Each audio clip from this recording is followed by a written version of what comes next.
আন্দোলন চলছে ডিএর আন্দোলনকারীদের, এবং সেই ডিএর আজ ফের একবার শুনানি রয়েছে সুপ্রিম কোর্টে। বারংবার পিছিয়ে গিয়েছে ডিএ মামলার শুনানি, কিন্তু আজ আরও একবার শুনানি রয়েছে এবং বিস্তারিতভাবে আজকের এই শুনানিতে কি উঠে আসবে প্রত্যেকটা মুহূর্তের তথ্যগুলো আপনাদের সামনে আমরা তুলে ধরবো। লাগাতার আন্দোলনের পথে এখনো পর্যন্ত রাজ্য সরকারি কর্মচারীরা তারা রয়েছেন।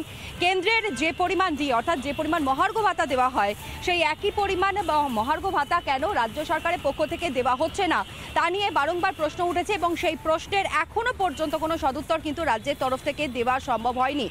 রাজ্যে যেখানে খেলামেলার জন্য এত পরিমাণ অনুদান বরাদ্দ করা হচ্ছে, সেখানে কেন রাজ্য সরকারি কর্মচারীদের ডিএ বা মহার্ঘ ভাতা বাড়ানো হচ্ছে না সেই বিষয়ে কিন্তু লাগাতার প্রশ্ন উঠছে। এমনকি যখন মামলার শুনানি চলছে সেই মুহূর্তেও লাগাতার এই প্রশ্ন সামনে এসেছে।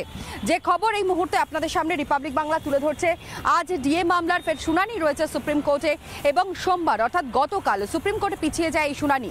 পূর্ব নির্দেশ মতো রাজ্য বকেয়া ডিএর 25% না দেওয়ায় প্রশ্ন তোলে শীর্ষ আদালত, এবং এই মামলার পুরো শুনানি করা হতে পারে বিচারপতি সঞ্জয় কারোল এবং বিচারপতি পি.কে. মিশ্রের বেঞ্চে। এই মামলার শুনানি হবে বলে এখনো পর্যন্ত পাওয়া খবর আপনাদের সামনে আমরা তুলে ধরছি। অন্যদিকে আপনারা জানেন যে এই 25% না দেওয়ার যে প্রশ্ন ইতিমধ্যে শীর্ষ আদালতে তোলা হয়েছে, সেই 25% ডিএ কেন এখনো পর্যন্ত দিতে পারছে না রাজ্য সরকার, সেটাই সবথেকে বড় প্রশ্ন হয়ে দাঁড়াচ্ছে। কেন রাজ্য সরকার বারংবার পিছিয়ে আসছে।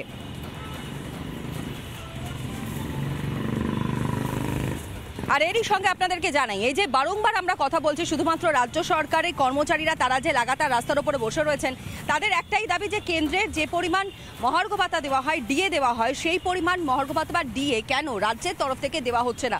এদিকে রাজ্য সরকারের পক্ষ থেকে বারংবার খেলামেলার জন্য যে পরিমাণ অর্থ বরাদ্দ করা হচ্ছে, সেখান থেকে কেন নতুন করে চিন্তাভাবনা রাজ্য প্রশাসন বা রাজ্য সরকারের পক্ষ থেকে করা হচ্ছে না ডিএর আন্দোলনকারীদের জন্য, সেটা নিয়ে কিন্তু প্রশ্ন ইতিমধ্যে শুধুমাত্র ডিএ আন্দোলনকারীরা তারা তুলছেন তা নয়, একই সঙ্গে গোটা রাজ্যের মানুষ তারাও তুলছেন। দেখুন,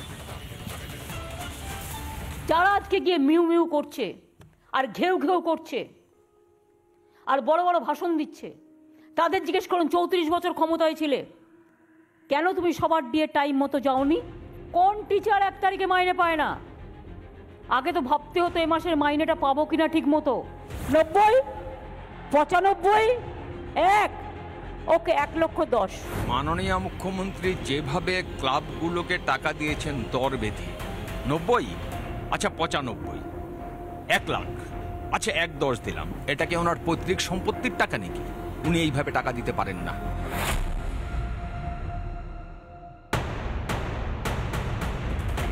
ক্ষয়রাতিতে ছেদ নেই, কিন্তু প্রাপ্য টাকা মেটাতেই গাত্রদাহ মাননীয়ার।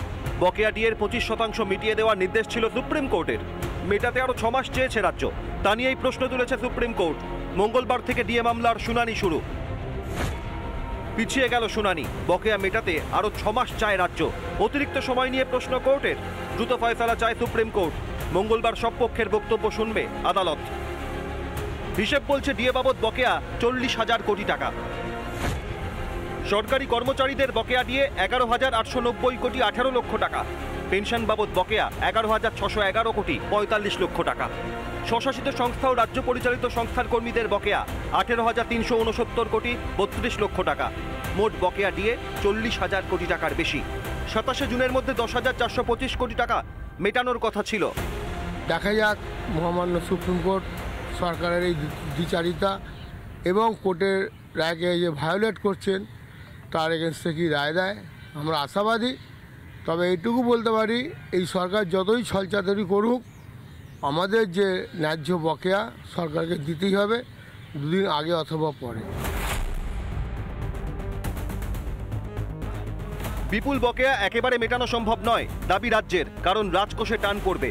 অথচ ভোটের অঙ্ক মাথায় রেখে দেদার ক্ষয়রাতি করছে মমতা। পুজো উপলক্ষে ক্লাব পিছু 1,10,000 টাকা অনুদান। মোট কত খরচ জানেন? ক্লাবের সংখ্যা 45,000, ক্লাব পিছু অনুদান 1,10,000, মোট খরচ 495 কোটি টাকা। খেলা মেলা চলবে, কিন্তু হকের ডিএ মেটাতে গায়ে জ্বালা মমতার। প্রাপ্য বুঝে নেওয়ার দাবিতে একটানা 922 দিন রাস্তায় রাজ্য সরকারি কর্মীরা। ভোট কাটার জন্য যে টাকা, তার জন্যে সরকারের কোনো টাকার অভাব নেই। এটা থেকে একটাই পরিষ্কার যে ওই সব টাকা থেকে যে রাজনৈতিক দল সরকার চালাচ্ছে তাদের কাটমানি আসবে, তাদের ব্যাংক অ্যাকাউন্টে টাকা ঢুকবে, কিন্তু কর্মচারীদের ডিএ দিলে তো কোনো কাটমানি তারা পাবে না।